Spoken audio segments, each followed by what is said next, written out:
வேதங்களெல்லாம் புகழும் வேதமறை சொரூபராகிய நமது குலதெய்வம் பிரம்மபிரகாச மெய்வழிச்சாலை ஆண்டவர்களின் தனிச்சிறப்பு பற்றி மெய்வழி சிவமாலை ஆனந்தர் அவர்களின் குமாரரும் ஈரோடு வேதம் ஓதும் பாடசாலையின் பொறுப்பாளருமாகிய சாலைமணி அண்ணன் அவர்கள் முத்தி பேருரை ஆற்றுகிறார்கள். ஹரியானை அறிய வைத்து ஒன்றும் அறியானை அறிய வைத்து அந்தணனாயனை பிரட்டி பிறப்பித்து யாரும் தெரியானை தெரிய வைத்து திரள் இருளை தீத்தெறிந்த தேசிகேந்திரா பெரியானை பெரியார் என்று பெரியானை பெரியான் என்று எனையோங்கிப் பேச வைத்த பிறவா பேரே சரியான சரிநிலையில் என ஏறன்றி ஏற்றி வைத்த சாலை வாழ்வே.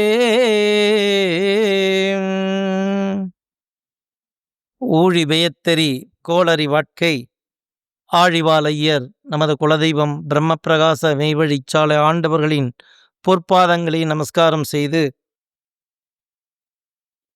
இன்று உங்களோடு மனம் என்ற முக்கியமான பகுதியை உங்களோடு பகிர்ந்து கொள்ள நான் ஆசைப்படுகின்றேன். இந்த உலகத்தில் அவதாரம் செய்த அவதாரமூர்த்திகள் எல்லோருமே, எல்லா பரவான்களும், எல்லா கடவுளர்கள் சொல்லக்கூடிய எல்லா அனைவர்களுமே அவர்கள் தங்கள் தப வல்லபத்தால் தாங்கள் அந்த மெய்நிலைக்கு ஏறி சென்றார்கள். மக்களை உயிர்ப்பதற்கு அவர்களுக்கு ஒரு சிலருக்கு தான் முடிந்தது, மற்ற ஏனையருக்கு முடியலை. இருந்தாலும் அவர்களுக்கும் நம் தெய்வம் அவர்களுக்கும் என தனிச்சிறப்பு. ஏன்னா அந்த தனிச்சிறப்பு உங்களுக்கு தெரிஞ்சா தானே அவர்கள் மேலே நமக்கு அந்த அன்பு அதிகமாகும். அவர்கள் யார்? பெரியவர்களை பெரியவர்களாக பார்க்கக்கூட தெரியாத இருந்த நம்மை ஆக்கி அந்த ஒரு பெருநிலையை நமக்கு காட்டியருள்னாங்கன்னு சொன்னால் நாம் எந்த இடத்துல இருக்கிறோம் என்பதை நாம் இப்பொழுது பார்த்தோம் என்றால் தெரிந்து கொள்வோம்.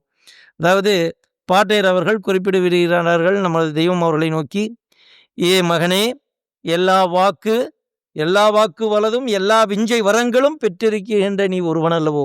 இதுக்கு மேலே சொல்கிறதுக்கு ஒன்றுமே இல்லை, எல்லாமே பெற்றாச்சுன்னு சொல்லி பாட்டையர் சொல்கிறாங்க. அப்படி ஆசீர்வாதம் பெற்று வந்த நம் தெய்வம் அவருடைய தனிச்சிறப்பு ஒவ்வொன்றத்திலையும் எப்படி இருந்தது என்று சொன்னால், அவருடைய கருணையில் ஒவ்வொன்றாக பார்க்கலாம். அவருடைய கருணை எப்பேற்பட்டதாக இருந்தது என்று சொன்னால், வள்ளல் பெருமான் அவர்கள் குறிப்பிட்டது போல அது தனிப்பெருங்கருணை தான். இந்த தனிப்பெருங்கருணைக்கு முன் வந்த பாரவான்கள் எல்லாம் அவர்கள் இந்த ஆணவம், கண்மம், மாயை என்ற இந்த திரைகளை விளக்கி அடுத்து மூவாசையும் விட்டு ஒரு பெரியோர்களை தேடி துணை கொண்டு அவர்கள் இட்ட ஆக்கியின்படி காடு மலைகளுக்கு சென்று தவம் புரிந்து இந்த நிலைக்கு வந்துதான் இந்த மெய்நிலையை அடைய முடியும். அதனால தான் காகபசுண்டர் பிரான் அவர்கள் சொல்லும் பொழுது கூட, சீருமல மாயையோடு கூடி விளையாடுமனை தேடிமதி அவர் சொல்ல வருவார்கள். அப்போ யார் சொல்றதுக்கு ஆள் இல்லை.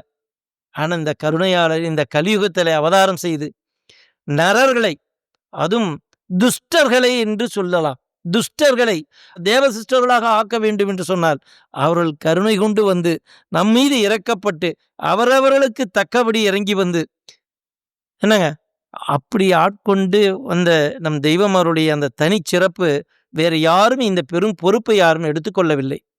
ஒவ்வொருவருக்கும் இறங்கி வந்து அப்படி செய்ய முடியாது. காரணம், அப்படி வல்லமை யாருக்குமே இல்லை. நம்ம தெய்வத்துக்கு மட்டும் இவ்வளவும் பெற்றதுக்கு காரணம் எல்லா வாக்கு வரங்களும் பெற்றிருந்த ஒருவர் அப்படிங்கிற ஒரு காரணத்தினால இந்த தனிப்பெருங்கருணையால் நம்மை ஆட்கொள்ள முற்பட்டார்கள். அப்படி ஆட்கொள்ளப்பட்டவர்களை பார்த்தா அவங்க நமக்கே தெரியும். கோயில் வழிபாடுகளில் ரொம்ப அதீதமாக இருந்தவர்களையும் ஆட்கொண்டார்கள், இறைவனே இல்லை என்று சொல்லக்கூடியவர்களையும் ஆட்கொண்டார்கள், பொத்தம்பொதுவாக எல்லாம் இயற்கை என்று சொல்லி கொண்டு போனவர்களையும் ஆட்கொண்டார்கள். வேத விற்பன்னர்கள் அவர்களெல்லாம் பார்த்தா என்ன கோயில் வழிபாடு இருந்தாலும் இந்த வேத விற்பன்னர்களுக்கெல்லாம் ஒரு அகங்காரம் உண்டு, நமக்கு மேலே என்ன தெரியும் என்று.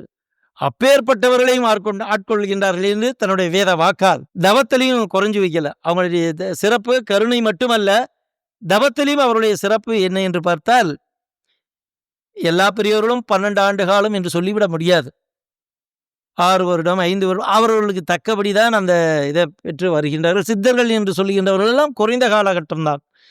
அதில் தான் பிரிக்கிறாங்க. சித்தர்கள், முத்தர்கள், யோகிகள், ஞானிகள், பாரவான்கள், தீர்க்கதரிசிமார்கள், கடவுளர்கள் என்ற ஒரு கேட்டகரி வரும்பொழுது தான் அது ஒரு 12 ஆண்டு காலமாவது ஆயிருக்க வேண்டும்.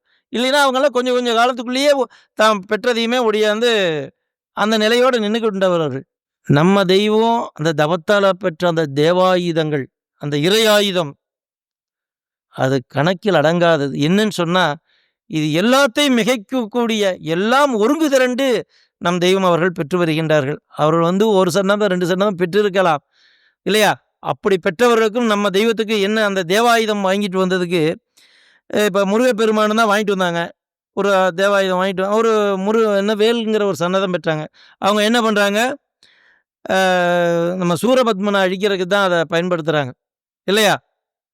அதே மாதிரி யார் இன்னொன்று கண்ண பரமாத்மா நரகாசூரனை, ராமபிரான் ராவணனை, இப்படி அவங்க அழிக்கிறதுக்கு தான் வந்தாங்க. ஆனால் நம்ம தெய்வம் அவர்களோ தங்களுடைய அந்த திருக்கரத்தில் வாங்கிட்டு வந்த அந்த சன்னதத்தினுடைய சிறப்பு, அது சிறப்புலாம் நாம் வாய்விட்டு சொல்ல முடியாது. அந்த மகோன்னதம் எப்படிப்பட்டது என்றால், துஷ்டர்களையும் தேவ சிஸ்டர்களாக ஆக்கக்கூடிய ஒரு பிரதிபலிப்பு. என்னன்னா, இதுவரையும் யாரும் பெற்றிராத அரிய தவக்கில்லாமங்கிறாங்க.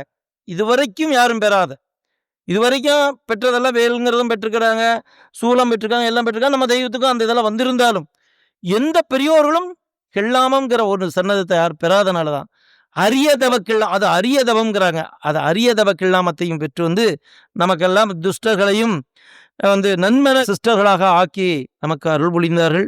இன்னொருத்தருக்கு கொடுக்கக்கூடிய அந்த தவ வல்லமை வேறு யாருக்கும் வரல. நமக்கு கிடைச்ச தெய்வம் எப்பேற்பட்டவர்கள்லாம், அவர்கள் தவம் செய்தது மட்டுமல்ல, பிறருக்கு அந்த தவத்தை இட்டு நிரப்புவதற்கான ஒரு தகுதியும் பெற்று வருகின்றார்கள். இப்போ பாட்டையாவே கூட்டிகிட்டு போனாங்க.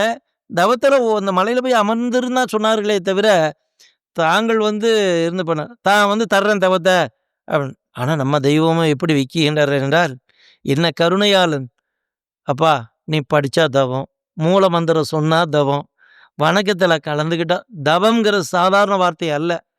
எலும்புருக சம்பாரிச்ச ஒரு சொத்தை எப்படி நமக்கு கொடுக்கிறார்கள் இலகுவாக. அதைத்தான் சொன்னாங்க.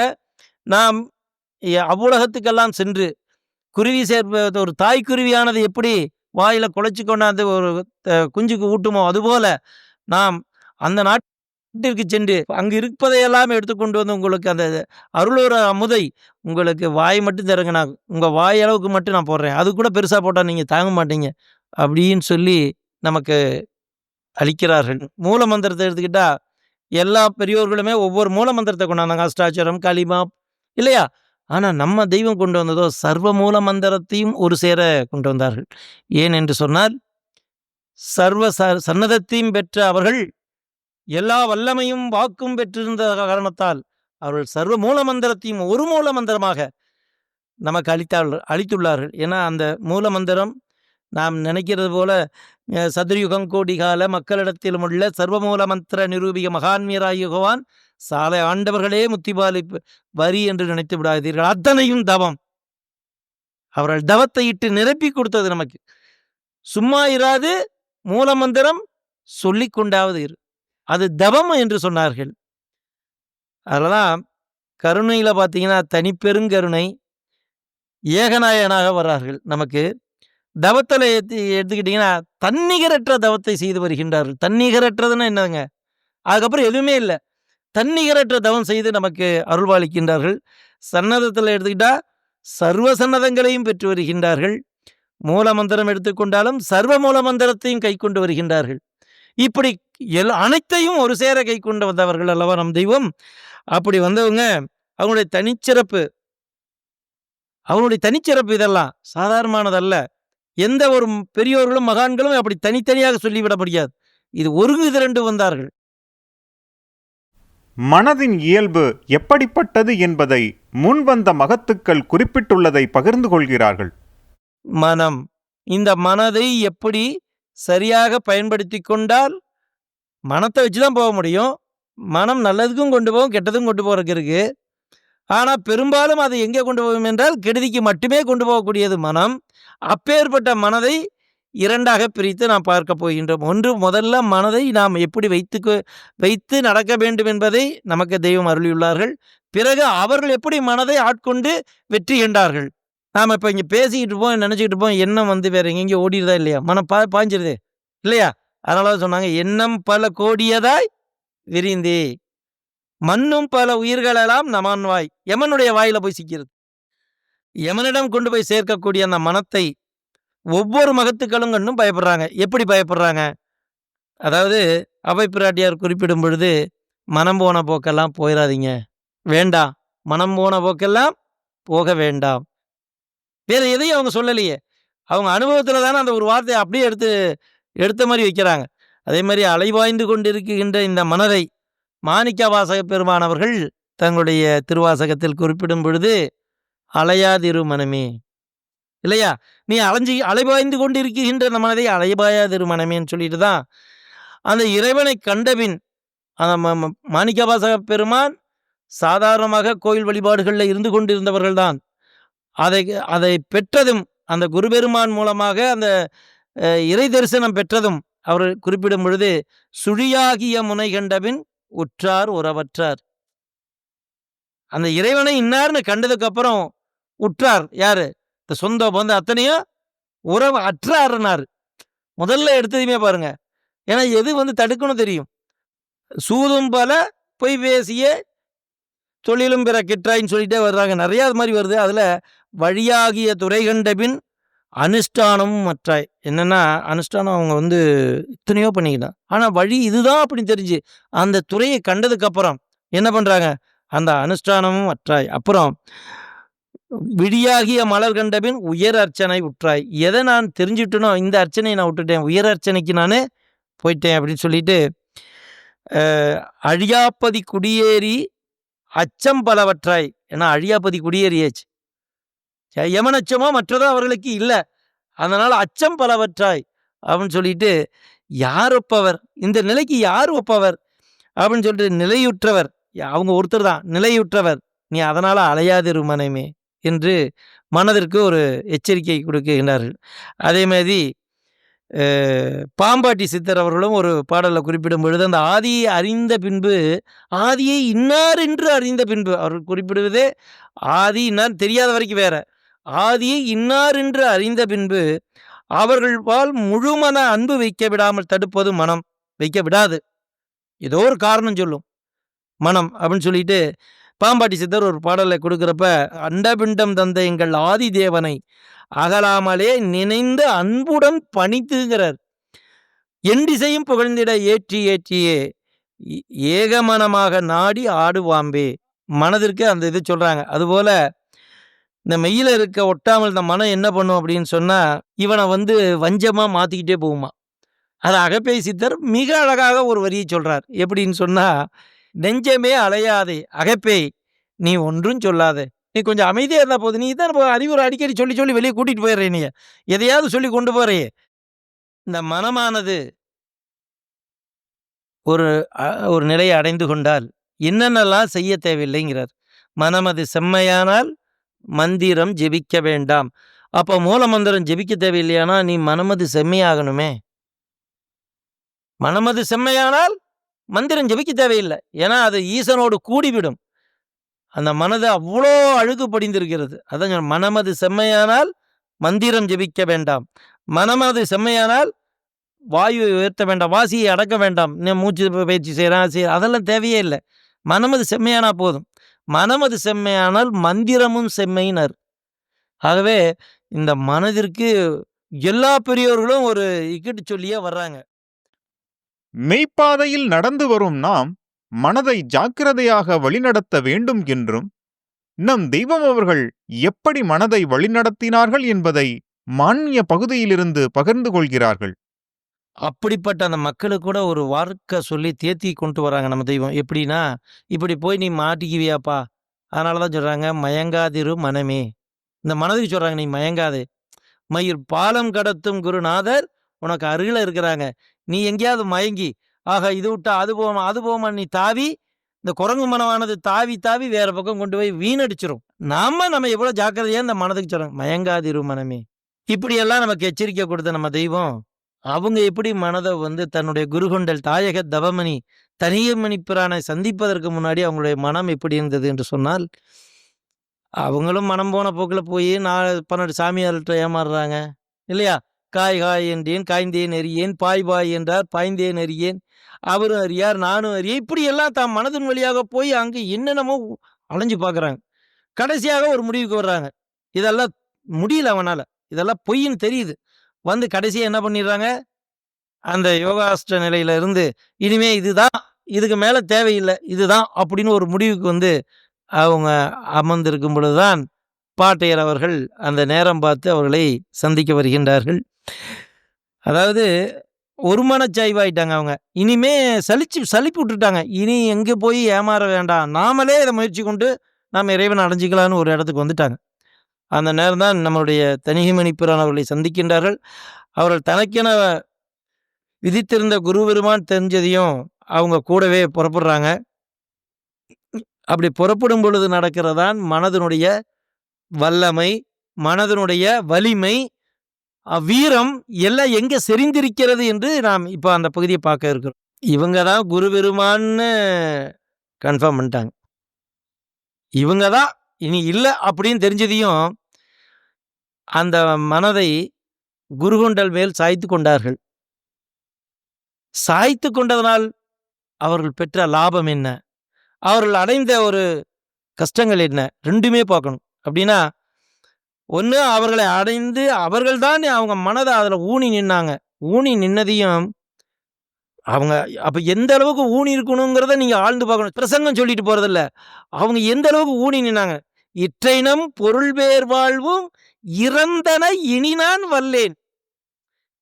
பொருள் பேர் வாழ்வு எல்லாம் பாட்டையர் மேல, அந்த தனிகமணி பிரான் மேல எண்ணத்தில் அவங்க ஊன்னதையும் இற்றைனம் பொருள் பேர் வாழ்வும் இறந்தன அப்படிங்கிறாங்க. இனி நான் வல்லேன். அப்புறம் சொல்றாங்க என்ன எடுத்துட்டு, உற்றவர் மனத்தே ஊனி. யார் உற்றவர்? அவங்க தானே, குருபெருமான் தானே உற்றவர்கள். நமக்கும் சரி அவர்களுக்கும் சரி. உற்றவர் மனத்தே, அந்த மனம் எங்க ஊனி வைத்து கொண்டார்கள்? உற்றவர் மனத்தே ஊனி ஊரத்திலம் செம்மலோரும் அற்றைய நோடண்டாய அருள்வழி தொடர்ந்தார். அப்ப அருள்வழி செல்லுவதற்கு அவர்கள் யாரை அணுகி வைத்து கொண்டார்கள்? அந்த மனதை உற்றவர் மேல் வைத்து கொண்டார்கள். ஆகவே அப்படி வைத்தார்கள். வைத்து விட்டு அப்படி புறப்படுகின்ற போனாலும் இன்னைக்கு நாம் அந்த இடத்த கொஞ்சம் கவனமாக கவனிக்க வேண்டும். என்னன்னு சொன்னா, மனம், ஏன்னா இது ரொம்ப எப்படியெல்லாம் இருக்குங்கிறத நம்ம பார்த்தது தானே, இந்த மனம் என்னென்னலாம் பண்ணும் அப்படின்னு. பாட்டையர் அவர்களை சந்தித்ததையும் ரொம்ப நாள் அவங்க ஒன்றும் பழகலை, பேசலை. நாள் வரைக்கும் அவங்க வியாபார ஸ்தலத்தில் வியாபாரம் பண்ணிக்கிட்டு இருக்கிறாங்க. தன்னுடைய குருகொண்டல் எவ்வளோ நேரங்க, சன நேரம் தானே, நேரம் அறிஞ்சதையுமே புறப்பட்டாங்களே. இந்த இடத்துல நம்மளை வச்சுக்குவோம், என்ன செய்வோம்? ஐயோ எங்கள் அம்மாவுக்கு வயசாயிருச்சுங்க, நான் வர்றதுன்னு முடிவு பண்ணிட்டேன், இதோ பெரும்பொருள் கிடச்சிருச்சு, நான் ஒத்துக்கிறேன். எப்படி எங்கே குரு பெருமானுக்கு நமக்கு அந்த ஒரு வித்தியாசம் வருது? கொஞ்சம் என் மனைவி குழந்தை இப்போ தான் பிறந்திருக்கிறா, அவளை கொண்டு போய் அவங்க அம்மா வீட்டில் விட்டு வந்துடுறேன். வியாபாரத்தில் கொஞ்சம் பணமெல்லாம் வர வேண்டியிருக்கு, அதெல்லாம் வசூல் பண்ணி கொண்டு ரெடி பண்ணிவிட்டு எனக்கு ஒரு வாரம் டைம் கொடுங்கன்னு கேட்போமா கேட்க மாட்டோமா? ஏன் வீரமனத்து இளவலரும் சொல்கிறாங்கன்னு சொல்கிறேன். அந்த எண்ணம் எப்போ வரும்? முடியுமா? சாதாரணமாக பேசிட்டு அப்படி சொல்லிட்டு போயிடுறதில்லவே. அப்படி அது எப்படி மனம் சஞ்சலப்படாமல் புறப்படுறாங்க, நீங்கள் அதான் பார்க்கணும். யாரையோ எங்கேயோ கூப்பிட்ற மாதிரி சொல்லிட்டுல போகிறாங்க, மன சஞ்சலம் அடைஞ்சிருந்தா என்ன இருக்கும்? திரும்பியிருப்பாங்களே. அப்போ அந்த மனதை என்ன பண்ணாங்க? ஓர்மையை தன் ஆசான் மீது ஊனிக்கொண்டார்கள். அதனால மனம் சஞ்சலம் அடையவில்லை. நாம் மனம் ஆசான் மீது ஊனாமல் இருப்பதால் தான் இன்னும் நாம் சஞ்சலத்தில் இருக்கின்றோம். ஏன்னா அவங்க சிங்கமொத்த திடத்தமை சிந்தையர். யாரு சிந்தை? எப்படி? சிங்கமொத்த திடத்தமை சிந்தையர் அல்லவா, சாதாரணமானவர்கள் அல்லவே. அதனாலதான் விட்டு விட்டோம் என்ற எண்ணம் விட்ட அந்த வீரமனத்து இளவலரும்ங்கிறாங்க. விட்டு விட்டோம் என்ற எண்ணம். நாமளா இருந்தால் என்ன பண்ணுவோம்? இப்போ உதாரணத்துக்கு நான் சொல்லுவேன், விட்டு விட்டோங்கிறதையே நம்மளாம், ஏங்க நாங்களாம் அத்தனையும் விட்டுட்டு வந்துட்டேங்க, இது எவ்வளோ பெரிய தப்பு. ஏன்னா அதை விட்டுட்டு இதை விட்டு சும்மா சொல்கிறேன், வாயில் வருதே. நான் அதையே விட்டுட்டு வந்துட்டேன், நான் இதையே விட்டு எவ்வளோ அசிங்கம். அந்த விட்டுட்டோங்கிற எண்ணத்தை வர்றதுண்ணா பா. அதனால தான் அவங்களுக்கு அந்த மனம் வீர மனம்னாங்க. எப்படி விட்றாங்க? கண்டதும் பெண்டு பிள்ளையை விரிகிறார். அந்த பாட்டையை கண்டதையும் என்ன வர்றாங்க? பெண்டு பிள்ளையை விடுறாங்க. காதர் பிறப்பும் தாய் தந்தையை விட்டாங்க. ஊரை விட்டார், அப்புறம் உறவை விட்டாங்க. அப்புறம் விட்டு விட்டோம் என்ற எண்ணம் விட்டார். எல்லாத்தையும் விட்டுட்டோங்கிற எண்ணத்தையும் விட்டாங்க. அதனால தான் அவங்க வீர மனத்து இளவலர் என்று அவங்களுக்கு நாமம் கொடுக்குகின்றார்கள். அதே போல் தவத்தில் ஏறும் பொழுதும் ஒத்தை மனம் படைத்து தான் நிற்கிறாங்க. ஏன்னா மனம்ங்கிற சப்ஜெக்டுக்காக நான் சொல்லிட்டே வரேன். தவத்தில் அவர்கள் அமர்கின்ற பொழுதும் எப்படி ஏறாங்க? ஒத்தை மனம் படைத்து ஊன்றி நின்றார்கள். சுத்தம் வடித்து தெளித்தெடுத்து ஒத்தை மனம் படைத்து ஊன்றி நின்றார். தவத்தில் அமர்ந்திருக்கிறாங்க. ஒரு பெரியோர்கள் அந்த குகாசனத்தில் அமர்ந்து பெரியோர்கள் தவம் செய்கின்றார்கள் என்று ஒரு வயோதையா ஒரு அம்மா பாட்டி அவருக்கு ஒரு இறக்கம், இப்படி இருக்கிறார்களே அவங்க சாப்பாட்டுக்கு என்ன பண்ணுவாங்களோ அப்படின்ட்டு இந்த அம்மா செய்த ஒரு பிரியாணி நல்லா செஞ்சு கொண்டு போய் தவாசன கோயிக்கு அந்த இடத்துல அவர்களுக்கு முன்பாக இலையில வச்சுட்டு இறங்கி வந்துடுறாங்க. அது தெய்வத்துக்கு தெரியாது, அவங்க தவத்தில் இருக்கிறாங்க. இருந்தாலும் இந்த அம்மா கொண்டு போய் வச்சுட்டு வந்துடுறாங்க. தெய்வம் ரொம்ப நாள் கழிச்சு அவங்க தவத்தை விட்டு இறங்கி வரும்பொழுது சாதாரண அந்த உடலுக்கு உண்டானதெல்லாம் வந்துடும் அல்லவா. அப்போது அது என்ன சொல்கிறாங்க, இந்த சதையெல்லாம் அந்த ஊனெல்லாம் எலும்பு உறிஞ்சி திங்கிற காலம். எலும்புக்குள்ளே இருக்கிற ஊனெல்லாம் உறிஞ்சி திங்கன்னு உடம்பு எல்லாம் இப்படி போய் நிற்கிற நேரம், அப்போ பசி எப்படி இருக்குன்னு தெய்வம் விளக்குறாங்க. அந்த இந்த தேகத்துக்கு வந்துட்டா தூல தேகத்தை ஜீவ தேகத்திலிருந்து இந்த தூல தேகத்துக்கு மாறி வந்துட்டா இந்த தூல தேகத்தினுடைய பசி எப்படி இருக்குன்னு சொல்கிறாங்க. ஒரு யானையை பிச்சு தின்னா கூட பசி அடங்காதான், அவ்வளோ அகோர பசியாக இருக்குமா இந்த தேகத்துக்கு. அப்புறம் முன்னாடி இப்போ இது பிரியாணி வச்சுருந்தா இப்படி இருக்கு. அப்போ என்ன தெரியுங்களா சொல்கிறாங்க, அப்படியே கொஞ்சம் நேரம் அந்த வாசத்துக்கும் அது இப்படி பார்க்குது தெய்வம். ரொம்ப உஷாரா, மனமே நீ ஆசைப்படுற நீ போய் சாப்பிடு, மனதை நீ போய் வேணா சாப்பிடு, நான் வரல பண்ணிட்டாங்க போகுமா. மனதை எப்படி வைத்தார்கள்ங்கிறக்கா சொல்கிறேன். அடுத்தது நடந்தறியா பெருங்காடு. இதுவரைக்கும் பழகி அறியாத நாயகம் அவர்கள் அந்த பெரும் வனத்திலே உள்ளே போகின்ற பொழுது, இப்போ நாம் போகிறதுக்கு முன்னாடி தயாராக இருப்போம்ல. இப்போ ஊட்டிக்கு போகிறோம்னு வச்சுங்க, உண்மையை சொல்கிறேன், சில பேர் குளிர் காலத்தில் போனால் என்ன பண்ணுவான், சொற்று கைக்கு அது புல்லா போகிறாங்களா இல்லைங்களா, போகிறோமா இல்லையா? அப்படி அவங்க நினைக்கலையே. பாட்டையவர்கள் எந்த திசை போகிறாங்க, எப்படி போகிறாங்க, எங்கே கூட்டிகிட்டு போகிறாங்கன்னு தெரியாது. கூப்பிட்டாங்க, புறப்பட்டு போயிட்டாங்க. போனால் குளிரையே போர்வையாக போத்திக்கிட்டு கொஞ்சம் சஞ்சலப்பட்டுக்கலாம்ல, எங்கேயாவது ஏதாவது பிச்சுட்டு கிச்சிட்டு கிடைக்குமா? நீங்கள் நினச்சி பாரு. பாட்டையவர்கள் பின்னாடி சென்றார்களே தவிர அந்த மனதிற்காகவே எந்த இடத்துலையும் அவங்க வேலை கொடுக்கல. ஏன்னா மனம் அது சொல்லும், அந்த ஆசை கொண்டதல்லவா மனம், இவனை ஆசையில் கொண்டு போய் தள்ளுறக்கே நிற்கிறது அல்லவா மனம். அது எவ்வளோ அழகாக ஆட்கொண்டு தெய்வம் பிடிச்சார்கள்னு சொல்கிறாங்க. பெரியப்பா அவர்களும் குறிப்பிடுவார்கள், மனிதர்களுக்கு 7 மாயாத்திரை இருக்கிறது. அதாவது 6 திரைகள் என்ன ஆகும்னா, ஒரு மெய்க்குருவரான அண்டி அவர்களை அடைந்ததும் 6 திரைகளில் ஒதுக்கிடுவாங்க. அவங்க கையகத்தானதையும் 6 திரைகள் விளையும். ஆனால் ஒரு திரை மட்டும் விலகாது. என்ன திரை? பசுந்திரை. இந்த பசுந்திரையினுடைய வேலை என்ன? ஆசானுடைய நம்பிக்கையின் மேலே ஏற்ற இறக்கம் வரும். எப்படி ஏற்ற இறக்கம் வருங்க? நாம தான் தெய்வத்தை தெய்வமாக தானே வணங்கிட்டு இருக்கோம். இந்த சைத்தானாகிய மனம் அது எல்லாத்தையும் நினைக்கத்தான் வைக்கும். அது சாதாரணமானதல்ல. என்ன சொல்லும், ஏங்க என்னங்க இப்படி குடிசையில் கட்டிக்கிட்டு இன்னும் கூட கொஞ்சம் நல்லா இருந்திருக்கலாமே, கரண்ட் எல்லாம் கூட இல்லையே, இந்த புதுசில் நினைக்க. அதுக்கப்புறம் நினச்சதுண்ணா இன்னும் கொஞ்சம் வசதியாக இருந்தால் பரவாயில்லையே, சமணங்கால் போட்டு தான் உட்காரணுமா, இப்படித்தான் இருக்கணுமா? அவங்க இட்ட கட்டளைக்கு அவங்க வேறு எதுவுமே பார்க்கல. அவருடைய வாக்கு மீது நம்பிக்கை வைத்து நடந்தார்களே தவிர பாட்டையர் கூட தெய்வம் ஒரு பொழுதும் அவங்க மன வழியாக போனதே இல்லை. அதாவது இந்த எப்பேற்பட்ட பரிசுத்தத்தை தெய்வம் அவர்கள் பெற்ற பின்பும் இந்த பரிசுத்தம் அப்படிங்கிறக்கே பேசி வர்றாங்க. மான்மிய பகுதியில் கொடுக்குறாங்க, அதை படிச்சுட்டு அதுக்கப்புறம் நான் சொல்கிறேன். நம் தெய்வம் அவர்கள் சாந்தி மனத்தினை கை கொண்டவர்கள் என்பதை மான்மிய பகுதியிலிருந்து பகிர்ந்து கொள்கிறார்கள். அரச்சலூர் மலைப்பாகமாக வரும் நாளையிலே அப்படின்னு எடுக்கிறாங்க. அப்போது நாயகம் அவர்களுக்கு முதல் தீட்சை பெற்றதிலிருந்து 12 ஆண்டுகள் ஆகிற்று. ஆதலினாலே நாயகம் அவர்களுக்கு பிடரிக் கண் திறந்து காரண தேகத்தின் தீட்சை பெற்று பிடரிக்கண் திறந்து காரண தேகத்தின் தீட்சை பெற்று நிரந்தர பத்தியம் கை கொண்டு முடிவில்லாகாய வீதி விளையாட்டு யோக குணாதிதராய் விசும்பின் முகடேறி எழுந்து பாயும் ஓர் அதிசய பட்சியைப் போன்ற காரண காட்சியினராய் சுத்த சித்த மாபெரும் செயலினுடைய ஜோதி சொரூப திருமேனியை கைப்பற்றி கொண்டவர்களாகிய பின்னரே பிரான் அவர்களின் திருமேனியை கரம் கொண்டு தொடுவதற்கு முழியோக்கியமும் பெற்று கொண்டு விட்ட நாயகம் அவர்களே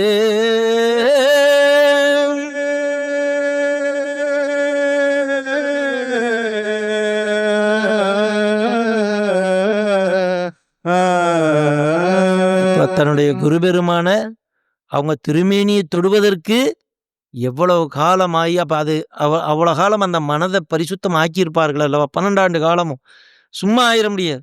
அவங்க திருமேனியை தொடுவதற்கு அது மட்டும் இல்லை, அவங்களுடைய எண்ணம் மனம் எப்படி வல்லமை உடையதுன்னுங்கிற ஒரு சாட்சி.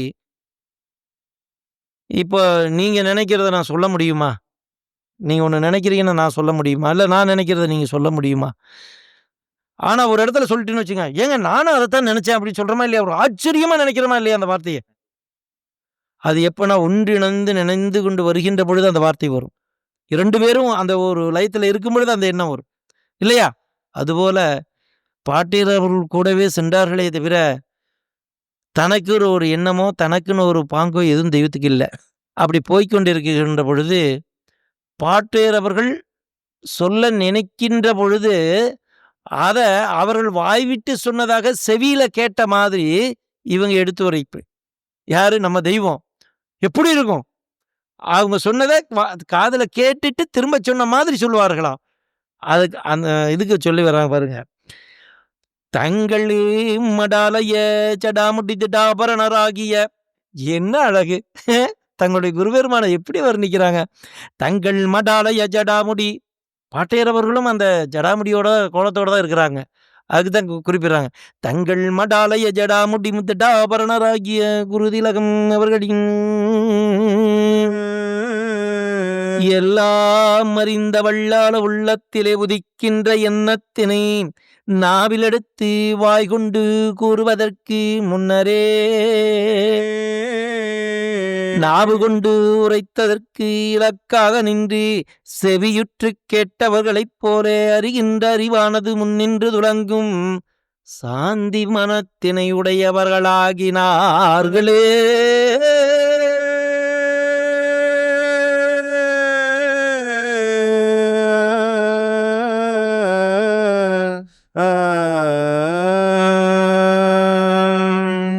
அதாவது அந்த சாந்தி மனம் அடையிறதுக்கு நம்ம நினச்சி பார்த்தா பிடரிக்கண் திறந்து அந்த காரண காட்சியெல்லாம் காணக்கூடிய வல்லமை பெற்றிருந்தும் சாந்தி மனத்தினை அடைந்து அந்த பேரின்ப பெருநிலையை அடைந்திருந்தாலும் கூட எல்லாம் பெற்றுட்டாங்க.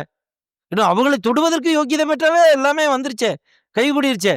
அப்பேற்பட்ட ஒரு சிறப்பு வந்தால் கூட அந்த மனம் சாந்தி மனம் அடைஞ்சிருச்சான்னு பாட்டையர் அவர்கள் பார்க்குறாங்க. ஆடு மேய்க்க போடுறாங்க. அந்த ஆடு மேய்ப்பை எப்படி எடுத்துக்கிறாங்க? தங்களுக்கு அணிந்த ஒரு கிரீடமாக நினைத்து போனார்களே தவிர, நான் இவ்வளவெல்லாம் 12 வருஷம் உங்களோட வந்து எல்லாத்தையும் தான் பெற்றுட்டேனே இல்லையா?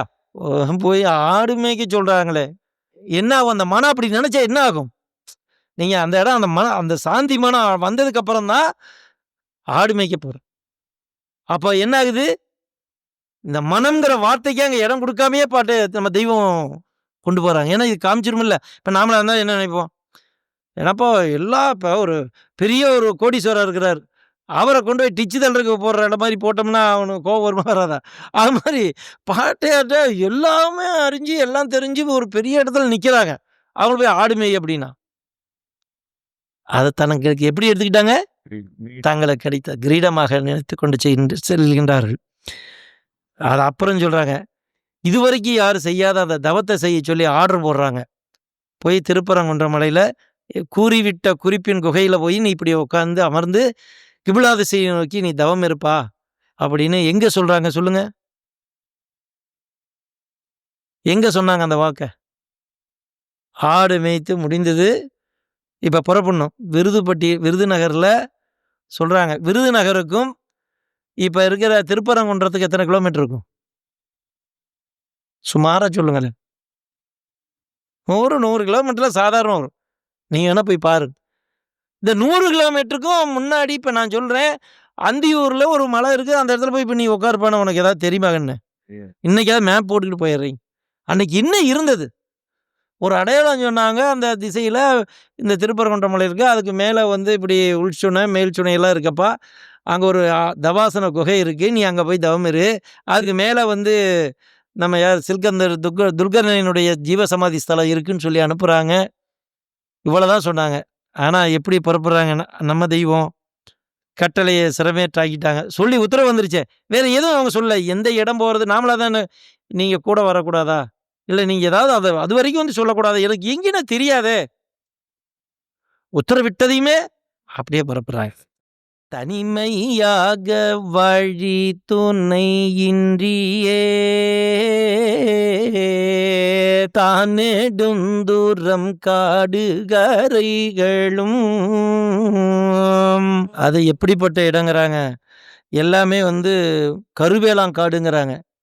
கருவேலாங்காட்டுல வெயிலோ காந்தல் வீசுதுங்கிறாங்க. 100 கிலோமீட்டர் நடந்து போகணும். நடந்தே போகணும். பசிக்கூடும். என்ன அவங்களுக்கு என்ன தனிமையா போறோன்னு என்ன விளையாட்டுக்காரின்னு நினைச்சீங்களா? அந்த எல்லைக்கு போன்னு சொல்லிட்டாங்களே, கொஞ்சம் மனம் சஞ்சலப்பட்டிருந்தா, என்னடா எல்லா பக்கமும் விட்டுட்டு இவங்களோட தானே வந்தோம். அப்புறம் இங்க போய் நீ இங்க போ அப்படின்னு சொல்லிவிட்டு போறாங்களா? அது எங்க இருக்கு எவ்வளவு கிடக்குன்னு தெரியலையே அப்படின்னு ஒரு ஒரு சின்ன நினைவு. ஏன் நமக்கு அவர்களுக்குள்ள வித்தியாசத்த சொல்றேன். ஏன்னா குருபெருமானிட்ட கட்டளை நினைக்கிறாங்க. மக்கள வந்து உயிக்கணுமே. அங்க சலுப்பு இல்ல. ஏன் திருப்பத்தூர்ல ராஜகம்பீரத்துலலாம் தொந்தரவு பண்ணி துரத்துறாங்க. போயிட்டு நாமளா தான் அந்த ஏரியாவுக்கு போவோமா கண்ணு? விட்டுட்டு பறந்துருவோமா இல்லையா? அப்ப இந்த துக்கமே வேண்டான்னு. ஆனா அவங்க என்ன பண்றாங்க? மறுபடியும் அதே இடத்துல போயி போராடி அங்கேயே மக்கள உயிக்கணும்னு சொல்லி போறாங்க. வீரமணத்து இளவலராகிய நம் தெய்வம் அவர்கள் நமக்கு பசுந்திரை வராமல் இருக்க நாம் செய்ய வேண்டிய உளவு பற்றி பகிர்ந்து கொள்கிறார்கள். நாமளும் அந்த ஆசானுடைய வாக்குப்படி நடந்தோம்னு சொன்னா, இந்த பசுந்திரை இதாகாது அப்படின்னு நமக்கு அடுத்தது சொல்ல வர்றாங்க. ஏன்னா நிற்பது இப்படின்னு நின்னு காமிச்சவர்கள் அல்லவா? அதாவது விஞ்ஞான பாதைக்கு வந்த நாம மனதை செம்மைப்படுத்தவும், பசுந்தரை விலகும் என்ன செய்யணும்? அப்படின்னு கோடாயுதக்கூர்ல வாக்கியம் 241ல குடுக்குறாங்க. ஞானம் அடைய தடையாய் இருப்பது உன் மாயை. ஞானம் அடைய தடையாய் இருப்பது உன் மாயை. அது உன் அறிவிலேயே கலந்து தடை செய்கிறது. எங்க போய் தடை செய்யுதுன்னா, அறிவிலேயும் கலந்துருது. ஆசான் பக்கம் போலான்னு நினைச்சா, அதுல போய் கலந்து இந்த மாயை என்ன பண்ணுது? கலந்துரும். அது சொல்றாங்க. அதற்கு ஒரு உபாயம் சொல்றாங்க. உன்னை ஆண்டு கொண்ட குருபிரான் அவர்களின் திருவாக்கில் நம்பிக்கை கொண்டு நடப்பதுதான். என்னங்க? அவங்களுடைய திருவாக்கில் அவங்க வாக்க நம்பிக்கை கொண்டு நடக்கணுமே தவிர, அந்த வாக்க போய் நான் பிரிச்சு பார்க்குறேன், இல்ல நான் இன்னும் தெரிஞ்சுக்க போறேங்கிறதுல அவங்க வாக்கு என்னவோ அதன்படி நடப்பதுதான். நிற்பது இப்படி. பாட்டையர் அவர்கள் சொன்ன உத்தரவிற்கு அவர்கள் மறு இது பேசலையே. நாம மட்டும் எப்படி பேசுறோம்? அதனால தான் நம்மளை இவை கண்டதை கேட்டுட்டு வரானடா, இவனை பார்த்தா பாவமா இருக்கேடாங்கிறாங்க. அதனால தான் சொல்ற பொழுது, ஆசான் அந்த உன் அறிவு அப்படிங்கிறாங்க. உன் அறிவு முன்னும் ஆசான் வாக்க சொல்றாங்க. அறிவு முன்னும் மனம் அதன் பின்னுமாக திரும்ப வேண்டும். ஆசான முன்னிறுத்தி நீ செஞ்சீனா எல்லாமே வரும் அப்படின்னு சொல்லிட்டு தான், மாறாக ஓடுகின்ற மனத்தை மைந்தா மரணபய சவுக்கு அந்த மாறாக தான் ஓடும் இந்த மனம். சவுக்கு கொண்டு மாறி மாறி நேரான வைராக்கியம் அரிக்கம்பத்தில் நீ இறுக்கி கட்டிப்பார் நிலைத்தே நிற்கும். நீ கட்டுறக்கே முயற்சிக்கலையே அப்புறம் எப்படி அது நிற்கும்? இப்ப பாட்டையா கண்டது எப்படி கட்டினாங்க இறுக்கி? அப்ப நமக்கு எப்படி இருக்கணும்? அந்த அளவுக்கு இல்லைன்னா கூட இன்னைக்கு தெய்வத்தினுடைய வாக்க கேட்டு அந்த மனதுக்கு நம்ம எப்படி ஆக்கிக்கணும்? குரங்காக இருக்கும் மனத்தை இது தாவிக்கிட்டே இருக்கிறது இந்த மனம். குரங்காக இருக்கும் மனத்தை குதிரையாக ஆக்க வேண்டும். அதுவும் மனமாகிய குதிரைக்கு முகப்பட்டா கண்டிப்பா போடணும். எப்படி குதிரைக்கு முகப்பட்டா போடுறாங்க இல்லையா? அது திரும்பி பார்க்காம போறதுக்கு. அது மாரி மனமாகிய குதிரைக்கு முகப்பட்டா போட்டுக்கணுங்கிறாங்க. அது பஞ்சகல்யாணி குதிரையாக மாற வேண்டும். அப்பதான் அது ஈசன நாடியே போகுங்கிறாங்க. மாறாக ஓடுகின்ற மனம் எப்பொழுது செம்மையுறும் என்பது பற்றி பகிர்ந்து கொள்கிறார்கள். அதுக்கு நாம் செய்யறது என்னென்ன என்றால், திரும்ப திரும்ப எங்க வந்து நின்னுக்கணும்? அடிப்படையில நின்னுங்க. தப்பிச்சுக்கலாம். நீங்க அடிப்படையில நிக்கிற மக்கள் அனைவரும் இறைவனோடு சார்ந்து கொள்ளலாம். தவறுகின்றவர்கள் ஒண்ணும் பண்ண முடியாது. அதாவது அதற்கு நாம் செய்ய வேண்டியது என்ன என்றால், மூலமந்திரம் தவறாமல் சொல்லுவது, வேத வாக்குகளை படித்து பாடிக்கொண்டிருப்பது, அதே மாரி சபையில் கூடி படித்தல். அதாவது ஏன் சபையில கூடி படிக்கணும்? வீட்ல படிக்க மாட்டோமா? இந்த தன்னறிவுக்கு போகவே வேண்டாங்க. ஏன்னா, அவங்க ஏற்படுத்தி குடுத்து படிக்க சொல்றாங்க அப்படின்னா, ஏன் அப்படின்னா, அங்க தெய்வம் நிற்கிறார்கள். அது மட்டுமல்ல, பாடி பாடி நாட நாட எது திரையேற? அப்ப எங்க வந்தா அது திரையேறும். அப்படி ஒரு வாய்ப்ப நமக்கு தெய்வம் ஏற்படுத்தி குடுக்குறாங்க. தெய்வம் சொல்லும் பொழுது, "பாட்டை இல்லோதற்கு பசுந்திரை கிழிந்திடாதேங்கிறாங்க." ஒரு பாடு வேணும். இதுக்கு நாம் ஒரு ஊக்கம் குடுக்கணும். இது அப்படி பெற்ற விஞ்ஞானம் அல்லவா? அதனால தான் சொல்றாங்க, "நீ எங்க மனத வைக்கணும் அப்படின்னா, என்னையே நினைந்திடு உன் மனத்தினை" அ அவ்வளோதான். இது வேற இவ்வளோ சொல்லிட்டு வந்த கருத்து எதுக்கு? இதுதான். எசன்ஸ் இதுதான். "என்னையே நினைந்திடு உன் மனத்தினை என்னிடையே வை. என்னையே நினைந்திரு நீ மற்றனக்கே பூஜனை செய். என்னையே குருவாகக் கொள். எப்போதும் இது செய்யில். என்னையே வந்தடைவாய். இது மெய்யே மெய்யே. இது பொய்யில்ல. இது சத்தியம் சத்தியம்னு சொல்றாங்க." அதான் தெய்வம் அப்படியே எடுத்து வச்சாங்க. "பார்வையில் பாண்டியன் தன்னை நீ வைத்திட பார்க்கும் தோழில் வேறு இல்லை அம்மா." அப்போ நமக்கு அவர்கள் கிடைத்திருக்கிறார். இப்படியெல்லாம் விட்டுட்டு பெற்றிருந்தாலும் நம்ம எல்லாம் இருந்துகிட்டு ஒரு வாய்ப்பை குடுத்தாங்கன்னா, அதை எப்படி பெறணும்? ஆகவே நாம் தெய்வ அச்சத்தோடும், தெய்வ நினைவோடும், அவர்கள் எப்படி அந்த மனதை ஒருநிலைப்படுத்தி தன்னுடைய குருபெருமான் இட்ட கட்டளைக்கு மீறாமல் நடந்தார்களோ, அதுபோல நாம் அனைவரும் நம் குருபெருமான் கொடுத்த அந்த கட்டளையை மீறாமல், அப்படி மீறுவதற்கு ஏதாயிலும் மனம் போனாலும் சரியாக செய்து கொண்டு திரும்பிக் கொள்ளுங்கள் என்று நான் எச்சரிக்கை சொல்ல கடமைப்பட்டிருக்கின்றேன். அனைவருக்கும் என்னுடைய நமஸ்காரம்.